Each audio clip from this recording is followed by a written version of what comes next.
Doctor Bhupen হাজৰিকাদেৱলৈ মই জয় জয়তে আজি এই পবিত্ৰ দিনটোত শ্ৰদ্ধাঞ্জলি জ্ঞাপন কৰিছোঁ। আৰু আজিৰ সভাত উপস্থিত মাননীয় সাংসদসকল, ভূপেন হাজৰিকা এখন বিশাল সাগৰ। এই সাগৰৰ বিষয়ে আমি যদি তেখেতৰ গীত, তেখেতৰ ৰচনা, তেখেতৰ কথা বতৰাবিলাকৰ আঁত লৈও যদি আমি কিবা কিবি ক'বলৈ যাওঁ তেন্তে হয়তো 7 দিন 7 ৰাতিও আমি শেষ কৰিব নোৱাৰিম। আৰু এই অনুষ্ঠানটিত তেখেতৰ জন্ম শতবৰ্ষৰ আৰম্ভ হৈছে। আজি 1926 চনৰ 5 ছেপ্টেম্বৰ তাৰিখ এটা পবিত্ৰ দিনত অসমৰ শদিয়াৰ ওচৰৰ এখন ঠাইত তেখেতে কৰ্মসূত্ৰে তেখেতৰ পিতৃ নীলকান্ত হাজৰিকাদেৱ শদিয়াত আছিলে তেখেতৰ পৰিয়ালৰ সৈতে। তাতেই এই এটা নতুন যুগৰ অভ্যুত্থান হ'ল তেখেতৰ জন্মৰ। তেখেতৰ এজন মোমায়েক আছিল, যিজন মোমায়েকে তেখেতক দেখা নাপালে। মই এঠাইত মানে পঢ়িবলৈ পাইছিলোঁ, তেখেতেই লিখা আছিলে অনাথ বন্ধু দাস।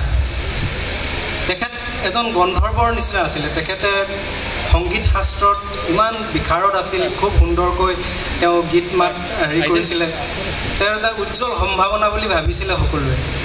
26 বছৰ বয়সত তেখেতৰ টাইফয়েড ৰোগ হৈছিল আৰু সেই ৰোগৰ মাজতে, ৰোগশয্যাৰ মাজতে তেখেতে তেখেতৰ ভনীয়েক শান্তিপ্ৰিয়া দাসক কৈছিল যে ভণ্টি, তই জাননে তই নীলকান্ত হাজৰিকাৰ লগতে বিয়া হবি।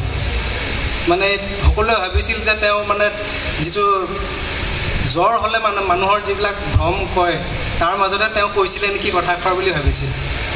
কিন্তু কালক্ৰমত সঁচাকৈয়ে নীলকান্ত হাজৰিকা আৰু শান্তিপ্ৰিয়া দাসৰ বিবাহ হৈছিল।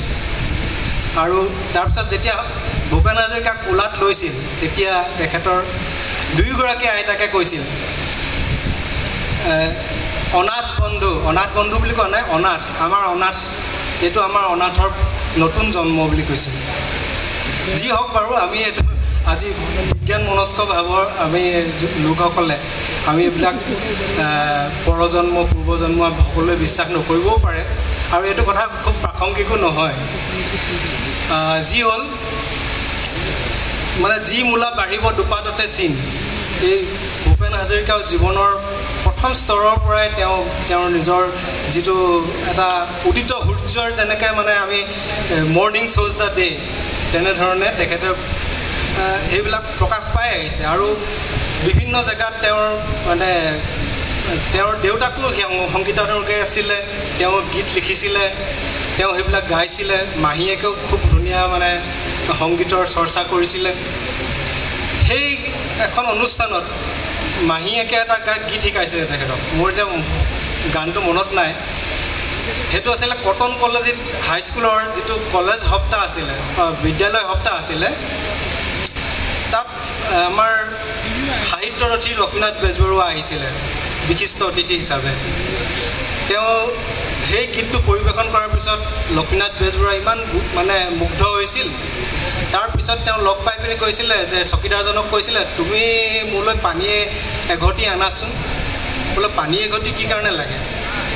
এইটো বৰ পবিত্ৰ ল'ৰা আৰু আমি পাপী মানুহ, মুখখন কুলকুলিয়াই লওঁ। তেওঁ সেই পানী ঘটি আনি দিলে, তাতে কুলকুলিয়ালে এঠাইত গৈ। তাৰপিছত আহি মানে ভূপেন হাজৰিকাৰ কপালত চুমা খাইছে। সাহিত্যৰথীৰ চুমা এটা ডাঙৰ মানে তেখেতৰ কাৰণে এটা আশীৰ্বাদ আৰু আমাৰ কাৰণেও এটা আশীৰ্বাদ, এটা নতুন জীৱনৰ আৰম্ভ হৈছে। তেনেধৰণে আগবাঢ়িছে সকলোবিলাক। তেওঁৰ শিক্ষা দীক্ষা, তেওঁ গুৱাহাটীতো পঢ়িছে, তেজপুৰতো পঢ়িছে। বেনাৰস হিন্দু বিশ্ববিদ্যালয়ৰ পৰা তেখেতে যিটো গ্ৰেজুৱেশ্যন কৰিছে। তাৰপিছত কলিকতাত গৈ পিনি তেওঁ পষ্ট গ্ৰেজুৱেশ্যন কৰিছে। তাৰপিছত PhD কৰিলেগৈ আমেৰিকাৰ কলম্বিয়া বিশ্ববিদ্যালয়ত। এইবিলাক সকলো কথা আপোনালোকে জানেই। মই তেখেতক শ্ৰদ্ধা জনাবৰ কাৰণে এই কথাকেইটা উল্লেখ কৰিছোঁ।